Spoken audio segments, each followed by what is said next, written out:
Assalamualaikum warahmatullahi wabarakatuh. Perkenalkan, saya Sasmawati, NIM 3720164, kelas MBS 6E. Di sini saya akan mempresentasikan tentang return dan resiko. Mari simak video berikut ini. Resiko. 1. Pengertian resiko. Resiko adalah peluang bahwa beberapa kejadian yang tidak menguntungkan akan terjadi. Munculnya resiko berarti adanya lebih dari satu kemungkinan hasil. Prospek sederhana adalah peluang investasi yang menempatkan kekayaan awal pada sebuah resiko dan hanya terdapat dua hasil yang mungkin. Untuk memudahkan, diperlukan penjelasan beberapa konsep dasar dengan menggunakan prospek sederhana. Kedua, jenis-jenis risiko. Secara umum, risiko terdiri dari beberapa jenis, diantaranya yang pertama, risiko individual, yaitu risiko yang berasal dari proyek investasi secara individu tanpa dipengaruhi oleh proyek yang lain. Yang kedua, risiko perusahaan, yaitu risiko yang diukur tanpa mempertimbangkan penganekaragaman atau diversifikasi atau portofolio yang dilakukan oleh investor. Yang ketiga, risiko pasar atau beta, yaitu risiko investasi yang ditinjau dari investor yang menanamkan modalnya pada investasi yang juga dilakukan oleh perusahaan dan perusahaan-perusahaan lain.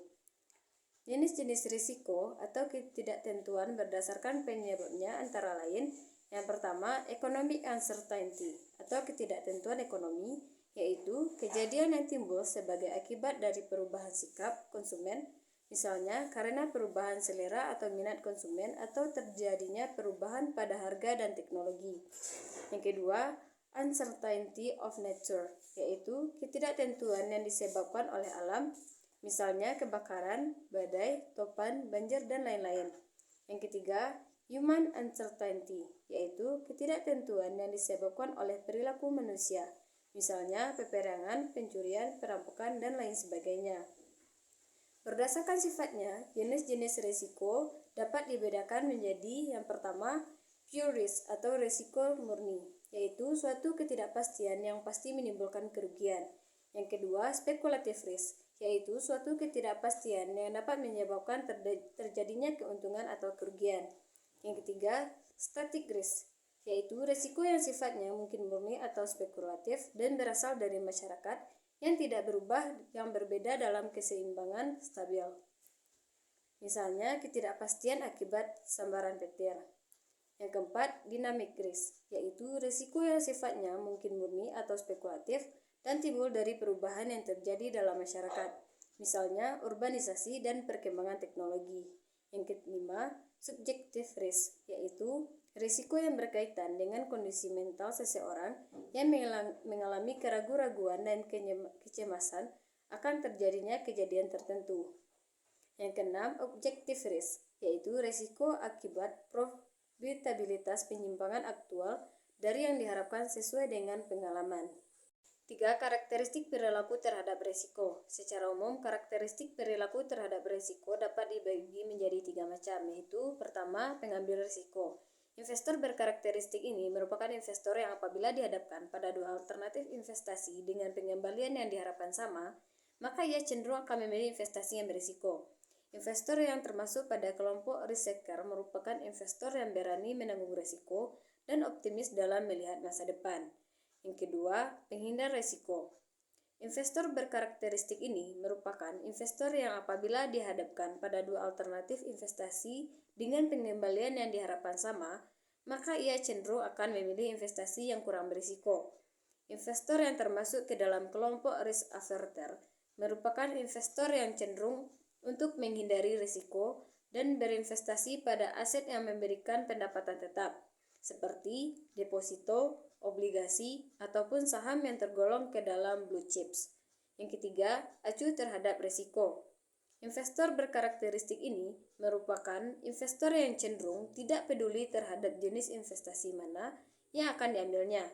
Investor yang tergolong ke dalam risk indifference ini merupakan tipe investor yang hanya cenderung ikut-ikutan dalam melakukan pembelian atau penjualan efek sesuai dengan gejolak pasar. Poin B, analisis risiko aktiva. 1. Metode analisis risiko aktiva. Risiko investasi berkaitan dengan profitabilitas yang berproduktif rendah atau pengembalian yang negatif, sehingga sangat besar mempunyai peluang pengembalian yang rendah atau negatif yang berisiko investasi. Resiko aktiva itu sendiri dapat dianalisis dengan dua cara, yaitu A. Atas dasar berdiri sendiri. Risiko yang berdiri sendiri adalah risiko yang dihadapi oleh investor jika ia hanya memiliki satu jenis aktiva. Risiko ini merupakan bagian dari risiko total, di mana bagian risiko lainnya dapat dieliminasi dengan diversifikasi. Adapun yang dimaksud dengan analisis atas dasar berdiri sendiri adalah analisis yang dilakukan terhadap aktiva di mana aktiva tersebut dipertimbangkan secara terpisah. Yang B. Atas dasar portofolio. Analisis atas dasar portofolio merupakan analisis yang dilakukan di mana aktiva dipegang sebagai salah satu dari sejumlah aktiva dalam portofolio. Jadi, stand-alone risk adalah risiko investor yang akan dihadapi jika seorang investor hanya mengadakan satu aset. Meskipun sebagian besar aset diadakan di portofolio, tetapi perlu dipahami bahwa stand-alone risk berguna untuk memahami risiko dalam konteks portofolio. Yang kedua, perhitungan stand-alone risk. Agar dapat menghitung stand-alone risk, kita menggunakan standar deviasi dengan langkah-langkah seperti yang ada di slide share di samping. Poin yang kecil yaitu pengembalian dalam suatu investasi. Ada beberapa hal yang perlu diperhatikan dalam kaitannya dengan pengembalian dalam suatu investasi atau return on investment, yaitu pertama, terdapat trade-off antara risiko dan return. Yang kedua, diversifikasi sangat krusial dalam investasi.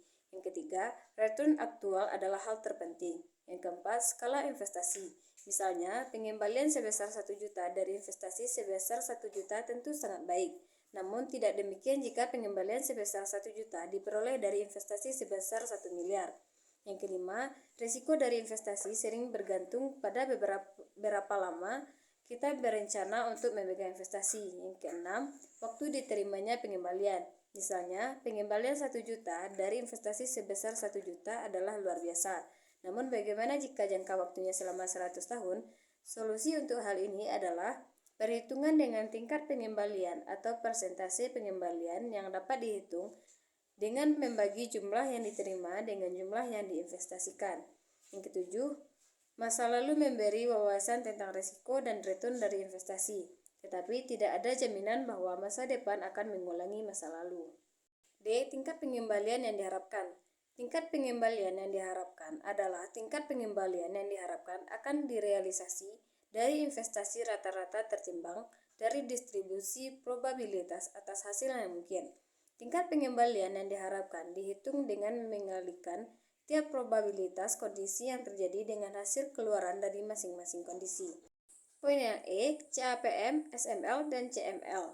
Capital Asset Pricing Model digunakan untuk mengukur risiko saham individu pada portofolio.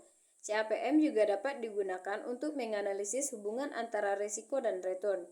Manfaat pokok dari model CAPM adalah bahwa model ini merupakan tolak ukur risiko dari suatu surat berharga tertentu yang konsisten dengan teori portofolio. Model ini membantu kita dalam menghitung risiko yang tidak dapat diversifikasi suatu portofolio tunggal dan membandingkannya dengan risiko yang tidak dapat diversifikasi dari suatu portofolio yang dapat diversifikasi dengan baik. Pada awalnya, persamaan CAPM dan SML dikembangkan oleh Sharpe, Traynor, Mosin, dan Lintern. Persamaannya bisa dilihat dari slide share di samping. Nah, selanjutnya lini pasar modal dan lini pasar surat berharga merupakan gambar-gambar yang berlainan dari ekuilibrium pasar yang sama. CML dapat digunakan untuk menetapkan hasil pengembalian yang diperlukan hanya bagi portofolio yang efisien saja, yang benar-benar ada korelasinya dengan portofolio pasar karena terletak pada CML. Adapun SML bisa dimanfaatkan untuk menjelaskan tingkat hasil pengembalian yang diperlukan dari semua surat berharga, baik efisien maupun tidak.